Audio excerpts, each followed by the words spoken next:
dermatofitos son los hongos, entonces las dermatofitosis. Los dermatofitos entonces son hongos filamentosos. Los que no son hongos filamentosos, ¿cómo son? ¿Cuáles son las dos formas en que podemos ver, tener los hongos? Filamentosos o mohos, es igual que filamentosos. Si no son mohos o filamentosos, son levaduras. ¿Cómo? Un ejemplo de una levadura que ustedes conocen.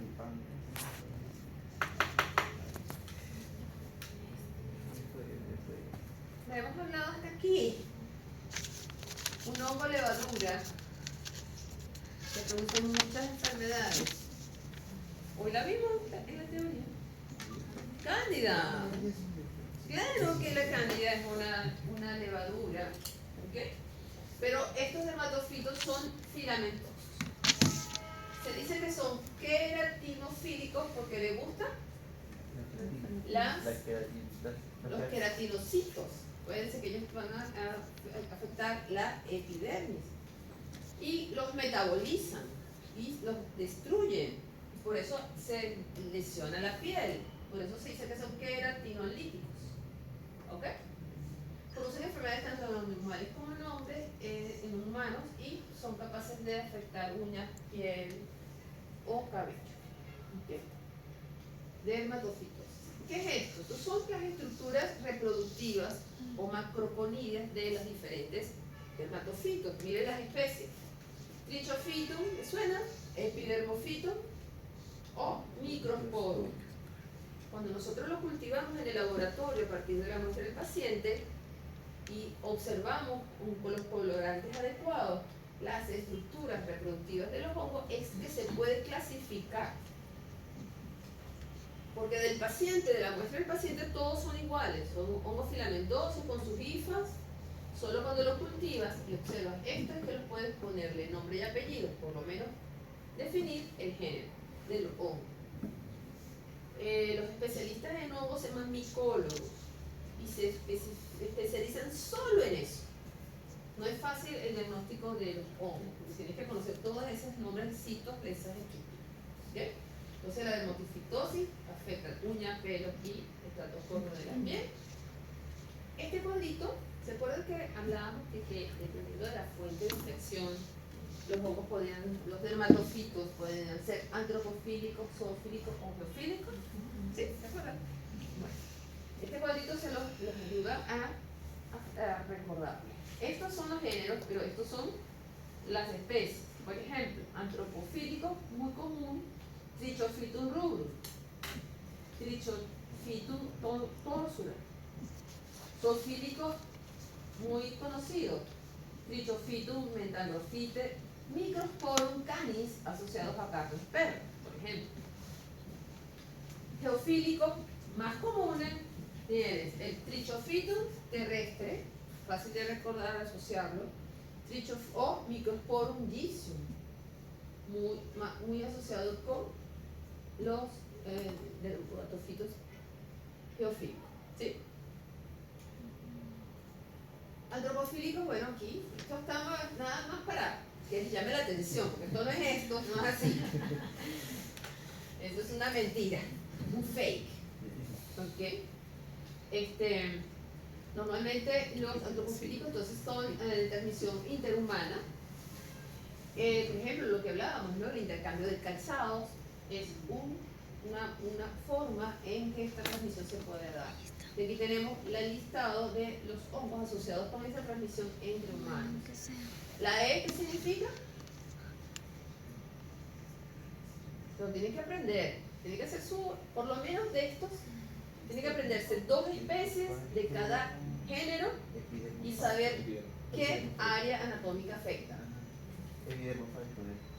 Epidermofito, yo lo digo en español, epidermofito. El T, trichofito.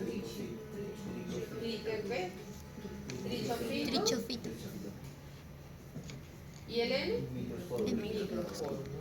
Hagan su tareita, porque para el examen, juro, te van a preguntar. ¿Ok? De los zoofílicos, entonces, básicamente asociados con el intercambio, el contacto con animales ya infectados, por ejemplo, perros. No tenían de sus perritos, entonces se les forman esos pelados, ellos pierden el pelo allí y bueno, y eso es fuente de infección para uno. ¿Okay? Entonces hay que tratarlos rápidamente. ¿Okay? Aquí hay varias especies asociadas con diferentes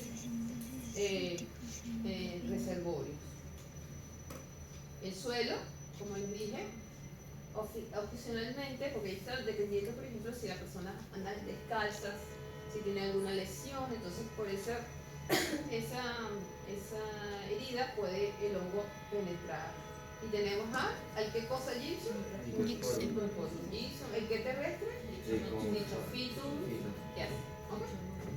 Dichophytum. Nuevamente la misma tablita de la teoría.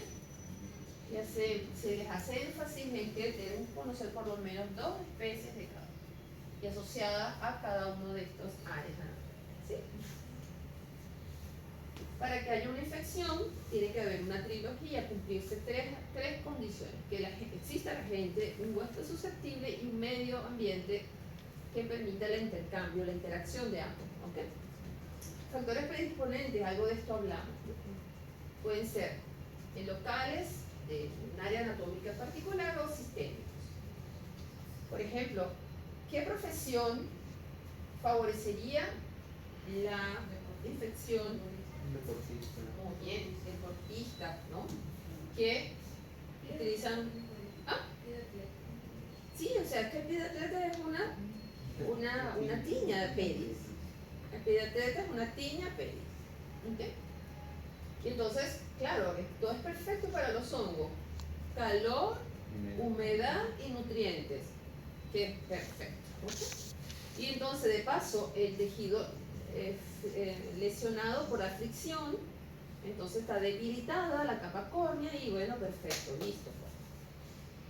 Y por ejemplo, yo siempre pienso en los militares, que a veces van en esas campañas, días, metidos en una montaña, en una selva, eso ni se bañan, ni se cambian zapatos, ni se cambian medias, nada. Entonces no digo yo, pie de atleta. ¿Okay? De forma sistémica, bueno, por supuesto, factores predisponentes como siempre, la edad, la diabetes, o incluso predisposición familiar, porque hay ciertos genes que favorecen la infección, o sea, que hacen a las personas propicias para la infección. Y siempre, por supuesto, tiene que haber una alteración cutánea, ¿no? Para que el hongo pueda penetrar de una manera mucho más fácil. Aquí ya esto lo vimos en la teoría, mucho más detalle, vimos que hay toda una activación del sistema inmune muy específico que hay en piel, que va a activarse en un caso particular con los dermatofitos, ¿no? Entonces, el dermatofito, por un lado, tienen todos estos factores de indulencia, como es queratinasas, proteasas, glicolípidos, mananas, que van a ir degradando esos queratinocitos, ¿verdad? Esta zona, y va a generar la dermatofitosis. Por el otro lado, va a haber una activación del sistema inmune. Entonces, las lesiones inflamatorias y descamativas que se observan en las dermatofitosis va a ser la suma de tanto la actividad dañina pues, de las propias enzimas del dermatofito, así como el proceso inflamatorio derivado de la activación del sistema inmune. Pues, entonces ambas van a generar lo que sería la sintomatología que vemos en una dermatofitosis. Se puede presentar como una descamación, se puede presentar con eritema. ¿Eritema qué sería? Enrojecimiento de las zonas vesículas, que son como pápulas, pero con líquido, mientras que las pústulas, el líquido, también son pápulas, pero de pus. Okay, eso ustedes lo van a ver. Entonces ese daño es una combinación de estos dos efectos. ¿Sí? Bueno, aquí nos pusieron esto muy fácil para poner el nombre a estas dermatofitosis o tiñas, que van a depender, como ya vimos, de la área anatómica en la que se manifiesta, ¿no? ¿Sí? Si yo les pongo algo así en el examen, ¿qué dirían ustedes que es una qué? Tiña corporal o corporis. Esta se puede ser tiña umbrear o tiña, o como otra forma de nombrarlo. No. Onicomicosis. Bien, y ahora vamos a ver cómo se llama la onicomicosis específica producida por Cándida, que tiene otro nombre. Entonces esto, por favor, ténganlo bastante claro. Miren cómo esta tiña corporis en esta imagen la asocian a Microsporum canis, esta tiña cruris a Epidermophytus fructuosum y así. Tenemos también la tiña barbae, la tiña magnus. Vamos a ver como técnicas de diagnóstico, se puede utilizar una llamada lámpara de fluorescencia Wood de 346 nanómetros hace que por fluorescencia se puedan observar los hongos. Para la tiña unguis hay que tener bastante cuidadito porque la anatomía de la uña es bastante particular, ¿sí? Y la ubicación de la lesión tiene un nombre. Por ejemplo, si está en la zona más distal de la uña, en la punta de la uña, se llama onicomicosis distal unglear, subunglear, que afecta esta parte. ¿Okay? Si es a nivel ya de lo que es la cutícula, entonces onicomicosis proximal profunda, si afecta esta zona de la cutícula. Un dato para que clínicamente puedan incluso identificar cuál es el posible agente etiológico. Los dermatofitos tipo poseen la tiña, la infección progresa desde la parte distal de la uña hacia dentro. Pero en cándida es al revés. Comienza en la base de la uña y va hacia arriba y va a producir una inflamación del tejido que rodea la uña. ¿Cómo tomamos una muestra para un diagnóstico de laboratorio? ¿Ustedes han visto este tipo de uñas en algún paciente, en las personas de la calle? Son engrosadas, se rompen, se forman como unas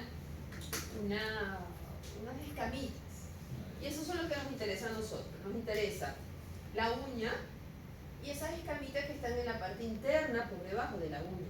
Como si se estuviese limpiando la uña, pero al utilizar un instrumento para raspar, eso va a generar como unas escamas que se recogen y con esas escamas se hace el cultivo y se pueden hacer las coloraciones. ¿Sí? Eso es para lo que es la prueba de laboratorio. En cuanto a la tiña capitis, puede ser que lo que realmente se daña es el pelo. No hay una alopecia, o sea, no hay un daño del folículo piloso que diga que no crece más el pelo. No, el pelo está allí. El problema es que está atacado por el hongo. Ese ataque, como se dice, puede ser interno, ustedes ya lo presentaron en el seminario, puede ser de tipo endotrix, si es interno en el pelo, o exotrix, si es externo, que pueden ser los dos daños. ¿Okay? Entonces, ese daño del pelo parte la estructura y entonces se genera el área del pelado, ¿no? Pero no es una alopecia como tal, no es inflamatorio. Aquí no hay un proceso inflamatorio porque es solo el pelo el que se desbafea. ¿Okay? Hay una excepción, que es el que dio el descenso, que ustedes también lo presentaron en el seminario. ¿Cómo era? ¿Te acuerdas? Cuéntame un poquito a ver qué se acuerdan del pilón descenso.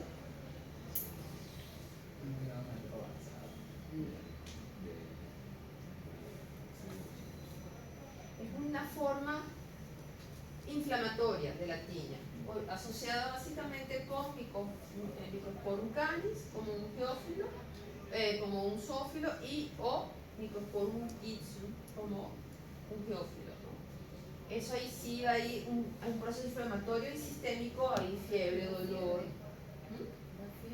La fiebre, o sea, realmente porque hay un proceso infeccioso y muchas veces hay una sobreinfección, o sea, comienza el hongo, pero luego esta lesión inflamatoria hace que las bacterias también se metan en el coco, entonces se complica y ahí sí hay alopecia verdadera, sí hay daño del folículo piloso. No sé si después hay una recuperación, pero sí sale un buen daño. Aunque dice que, fíjate, es autolimitada. Normalmente deberían como acompañarlos con su tratamiento, ¿no? Tanto micótico como antibacterial.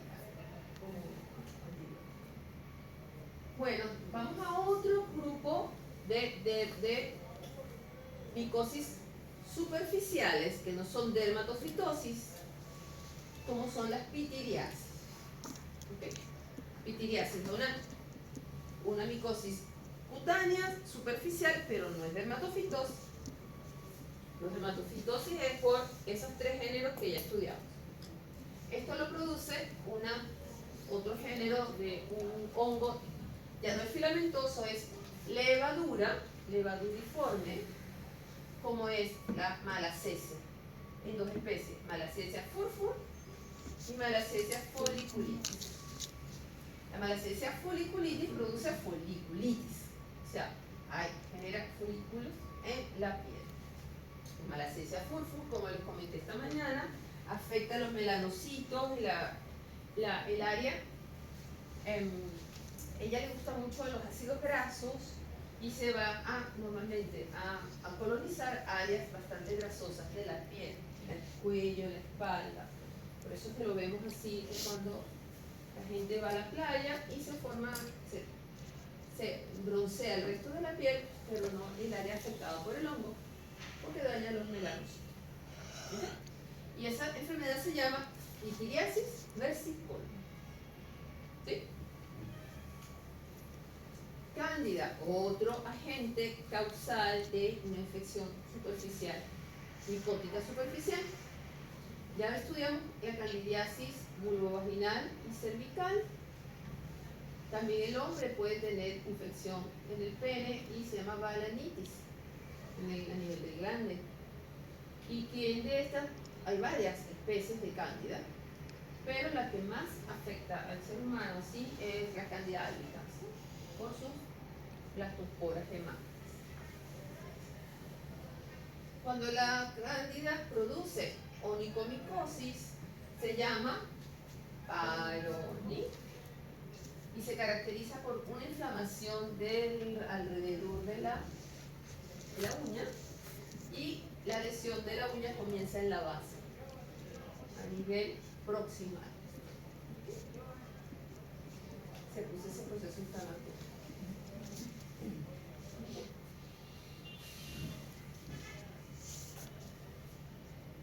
¿Cómo le preparamos al paciente para la toma de muestra de una onicomicosis, por ejemplo? Primero hay que eliminar la suspensión de antifúngicos, ¿no? Igual que hacemos cuando la infección es bacteriana, que se suspende los antibióticos, bueno, igualito con los antifúngicos. Lo que pasa es que la gente se automedica muy fácil, ¿no? Entonces, ustedes como médicos tienen que incluso ser medio detectives allí y sacarle la información al paciente, porque a veces ni lo quieren decir. ¿Okay?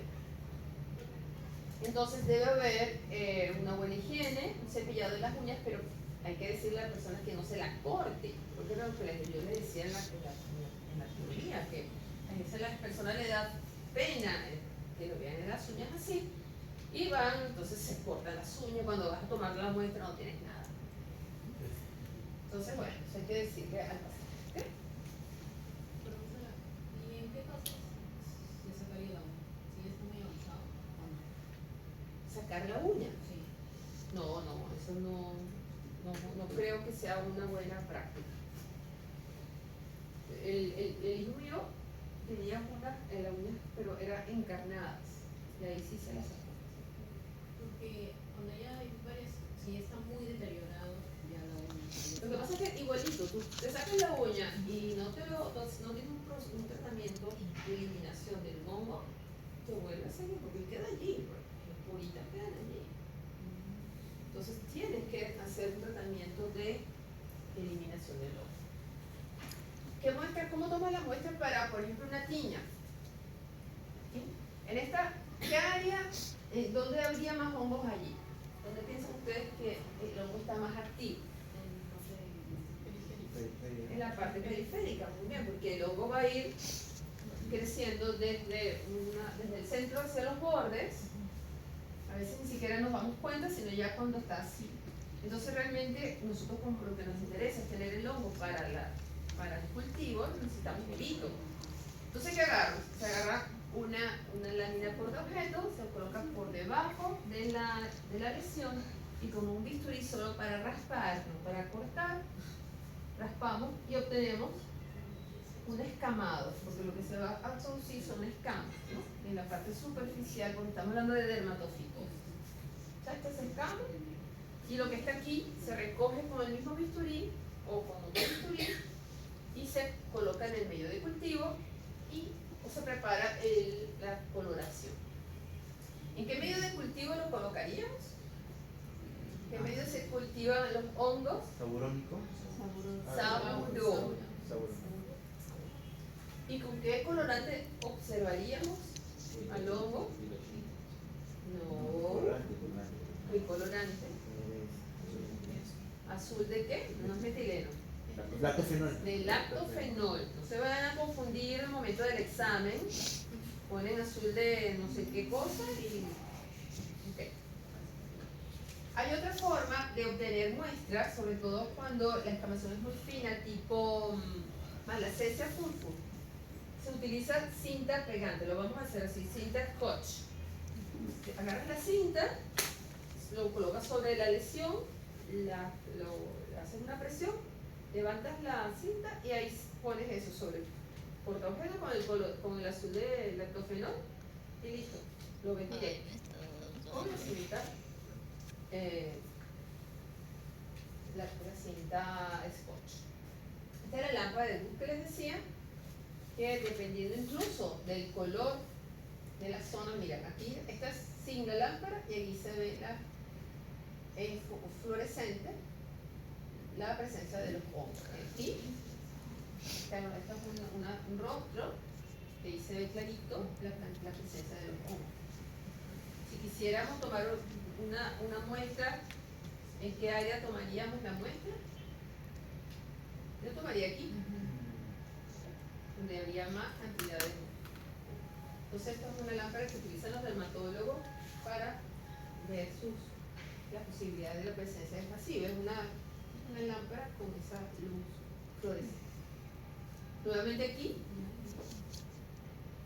¿cómo que se llama esta infección? Onicomicosis. Onicomicosis. Bien, entonces acuérdense que el área anatómica de la uña, la infección se define dependiendo de dónde es. Si es distal, si es proximal, si es profunda, si es superficial. ¿Okay? Aquí está su azul de lactofenol. Está compuesto por un colorante azul, también lo llaman azul de algodón. Le pone ácido láctico que preserva la muestra y la mantiene en buen estado, y también lleva fenol. ¿Será conveniente que este colorante tenga fenol? El fenol va a matar el hongo, pues, ¿no? Y entonces lo hace más seguro para los trabajadores y de paso es mordiente, o sea, fija el colorante. Entonces vamos a ver estructuras de esta forma. ¿Qué parte del hongo va a teñir el azul del lactofenol?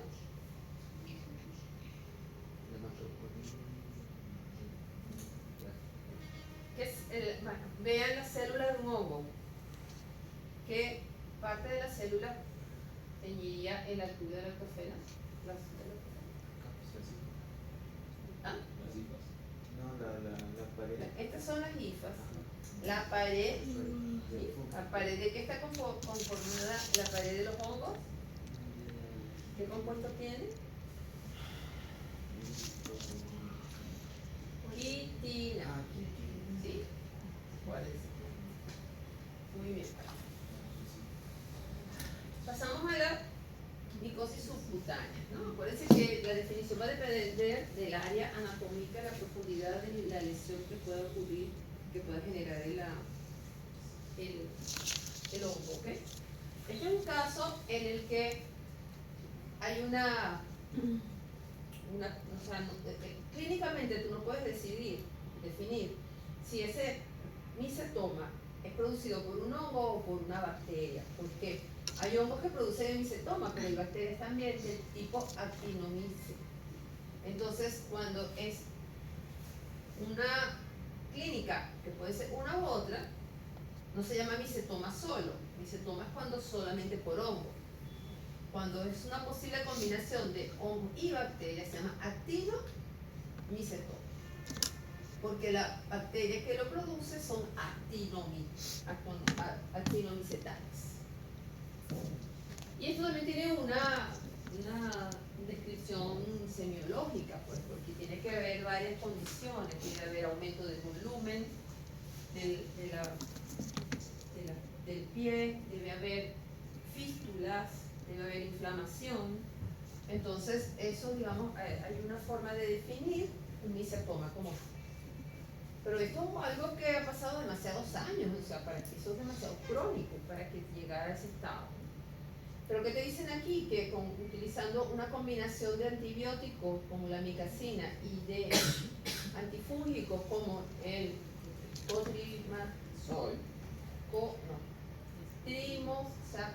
trimoxaxole, yo por eso no estoy en medicina. No, nunca se me ocurrió. Esta combinación de tratamiento hizo que hiciera una cura por esta situación. Esta es otra micosis subcutánea llamada cromoblastomicosis, producida por Fonseca pedrosa. Este hongo es muy común en Brasil, pero esto también es un descuido. El paciente llegar a ese estado, por favor, tiene que ser una persona que vive en la selva, metido quién sabe dónde, que no debe doler. No, yo creo que no duele porque es subcutáneo, todavía no afecta a un nivel, aunque hay un proceso inflamatorio, ¿no? No me gusta decir nada. Es muy fea. Debe oler horrible. Porque también, imagínense, es infectado por bacterias, porque me vas a decir que eso es hongo solo. No, eso está todo requete contaminado. Y ya está vivo ahora. Bueno, chicos, miren, esta lámina es súper potente. Porque, resumen, indica, por ejemplo, la área anatómica que afecta estos microorganismos y aquí el nombre de la infección.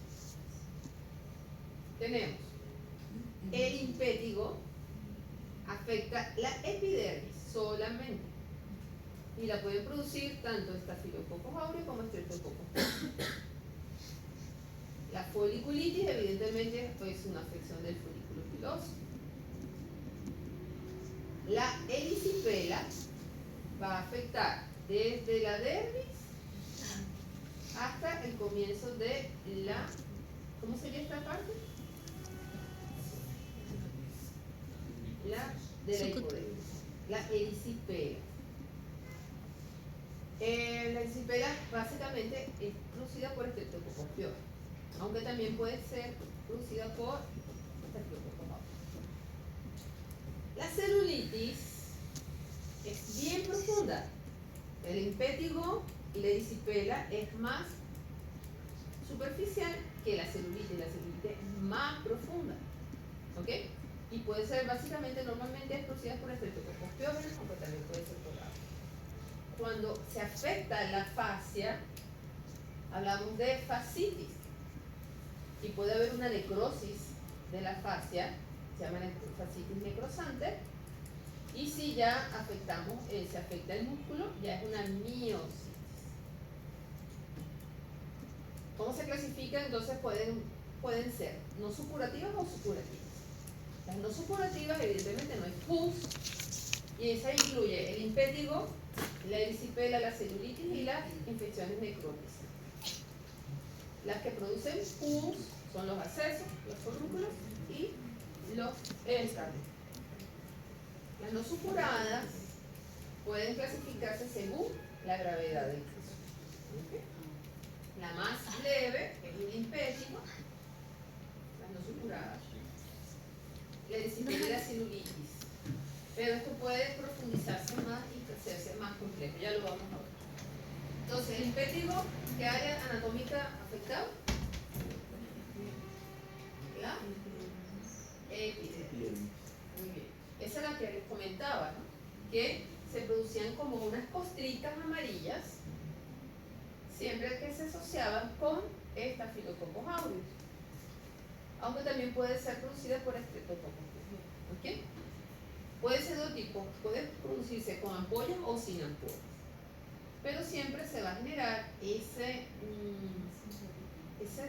cinturito, no pica y no duele, y produce como esas costritas amarillas que son efectos de la presencia de estos partes. ¿Okay? La erisipela, ya nos bajamos, ¿verdad? ¿Se acuerdan de ese gráfico, no? Ya bajamos a dermis. Normalmente es una de presentación aguda, por lo tanto siempre pensamos en bacterias, ¿no? Es superficial, o sea, se afecta a la dermis, es superficial.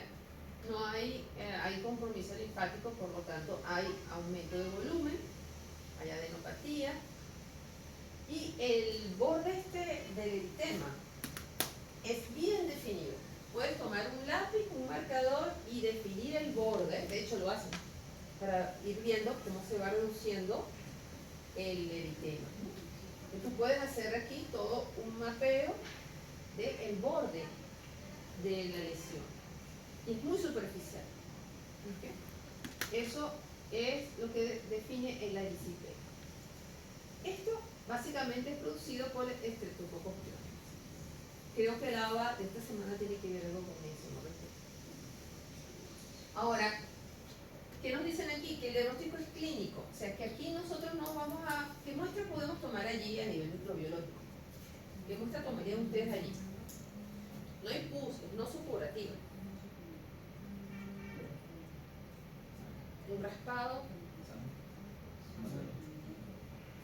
ahí es clínico. Entonces, porque imagínate que harías ahí una biopsia. Entonces fíjate, cuando sí se producen bullas, así como ampollas, ahí podrías hacer un aspirado de la ampolla. Pero normalmente la erisipela no produce. Si lo produjera en ciertos casos, puedes entonces hacer cultivo de esas lesiones. La erisipela. Ahora, se confunde muchas veces con la celulitis. Hay gente que dice, y lo van a encontrar, que dice que lo primero que se produce es una erisipela y luego la infección puede profundizarse y convertirse en una celulitis. Okay. Pero la forma clínica es distinta, porque aquí sí se produce edema, calor, dolor, y los límites son desdibujados, o sea, no está la línea esa definida, porque ya es más profunda, ya no es superficial que tú le podías ver el eritema bien superficial, no, aquí es más profundo, entonces se desdibuja, y esa es una de las características para diferenciar. ¿Okay? Esa es la celulitis. Y puede ser producida tanto por Streptococcus pyogenes como Staphylococcus aureus.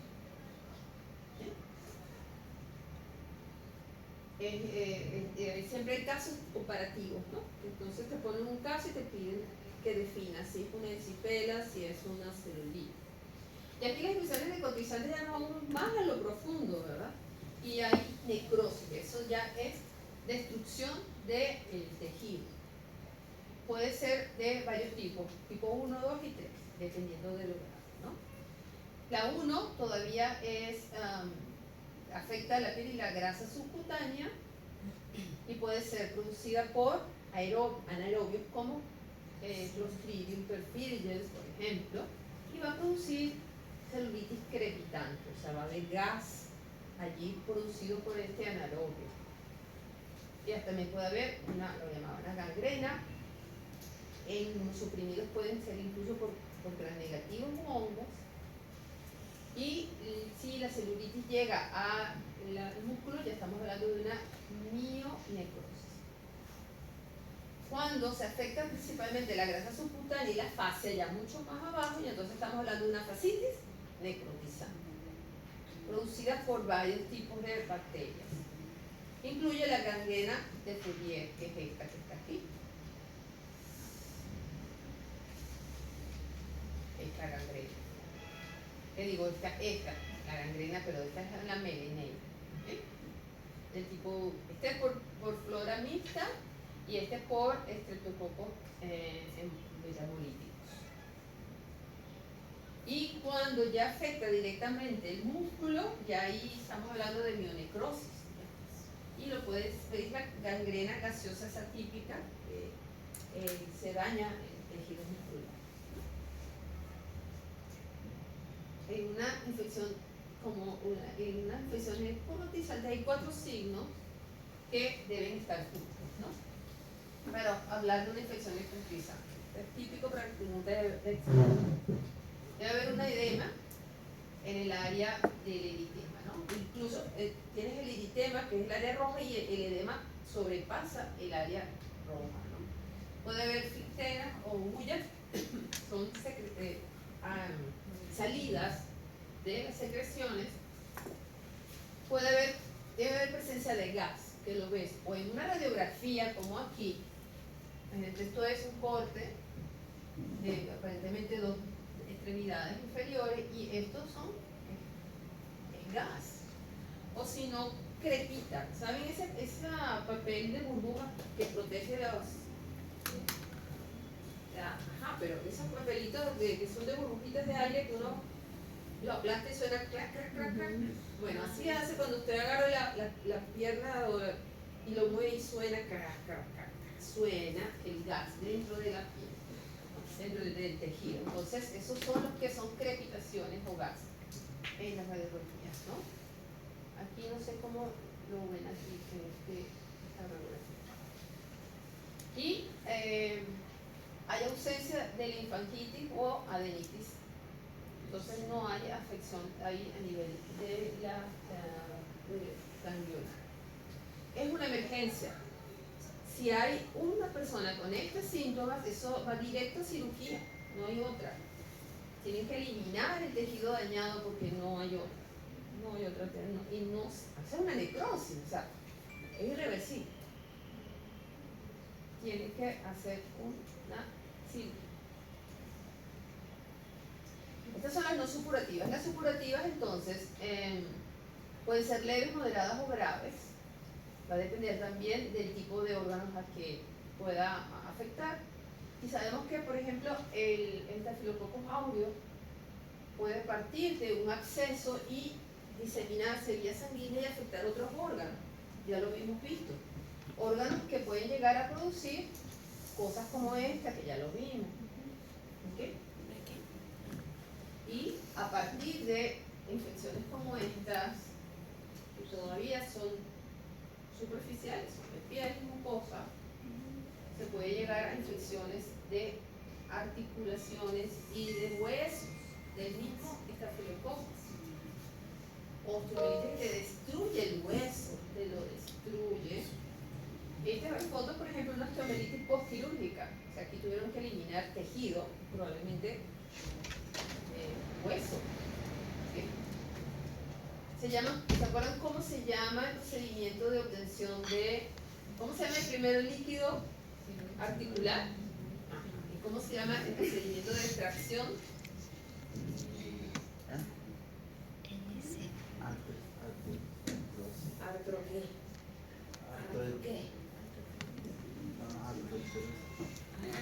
Sintesis, artrosintesis. ¿Okay? En este caso, hasta amarillo está y se puede asociar fácilmente con Staphylococcus aureus. Pero no es suficiente, tenemos que hacer las pruebas de laboratorio. ¿Cómo lo veríamos al grano? Si hacemos un cultivo, una progresión muy grande de ese ciclito sinovial, vemos cocos gram positivos en racimos, ¿sí? A nivel de pruebas de laboratorio, de bioquímicas, para poder identificar. El Staphylococcus aureus sería, mira, catalasa positivo o catalasa negativo. Positivo. Catalasa positivo. Y si fuésemos Streptococcus piógenes,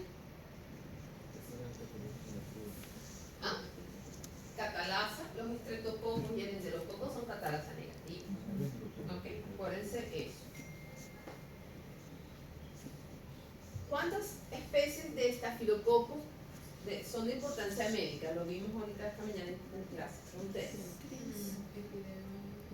Estafilococcus epidermidis,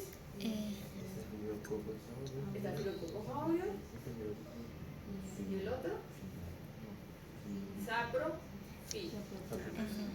Entonces, hay una prueba que puede separar al Staphylococcus aureus de esos otros dos, que es la prueba de la coagulasa. ¿Recuerdan? ¿El Staphylococcus aureus es coagulasa qué? ¿Positivo o negativo? Es positivo. Coagulasa positivo. Les voy a explicar rápidamente cómo se hace esa prueba.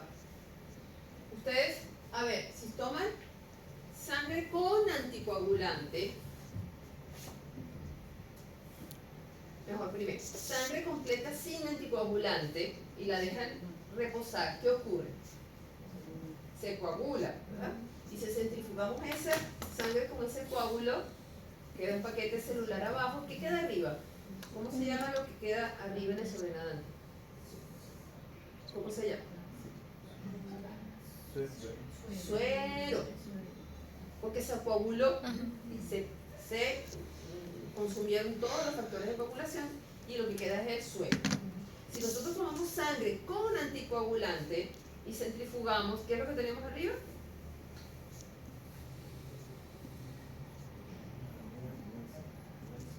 Si hiciéramos suero cuando no ponemos anticoagulante, ¿cómo se llama cuando tenemos anticoagulante?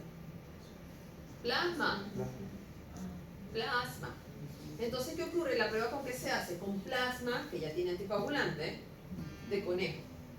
Entonces tienes un tubito con plasma de conejo, si tratado con anticoagulante, y le colocas un poquito de la cepa que quieres estudiar. Lo metes 4 horas en la estufa y si en 4 horas tú lo sacas y está coagulado, algo que estaba líquido se coagula, quiere decir que eso es sí o sí Staphylococcus aureus, un Staphylococcus coagulasa positivo, lo cual ni Staphylococcus epidermidis ni saprofítico puede ser. ¿Ok? Miren este esquema, ya lo deben ustedes saber. ¿Qué harías con la muestra? Primero un examen directo al grano. ¿Y qué vas a ver? Cocos gram positivos. Entonces, si lo cultivas, puedes sacar las colonias para hacer la prueba de catalasa. Si te da catalasa negativa, estás entre streptococcus y enterococcus. Si te da catalasa positiva, estás dentro del género Staphylococcus. ¿Cómo se para de aquí para saber si es una Staphylococcus aureus y le haces coagulasa?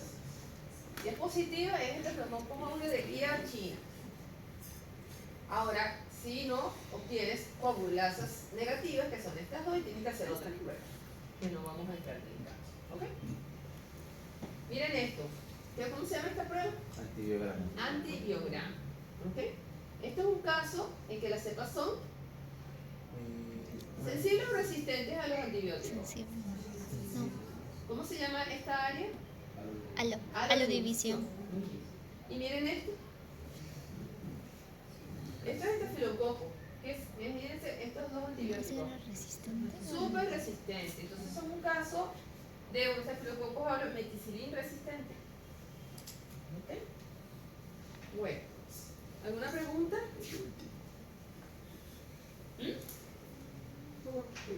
¿Hay que estudiar? Sí. Sí. Si estudian la teoría junto con la práctica, yo creo que les funciona mejor, en paralelo.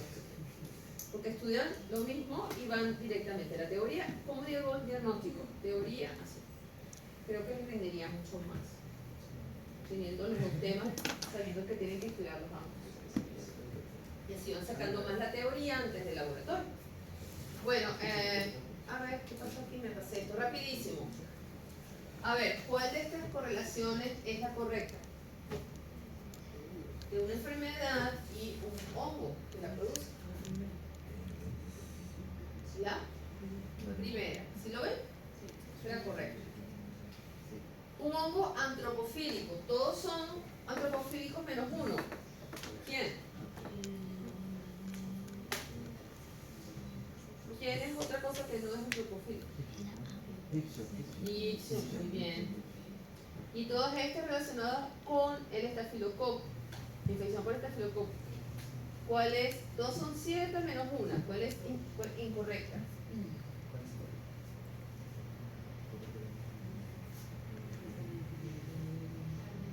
Incorrecto. ¿Cuál es incorrecto? Gato.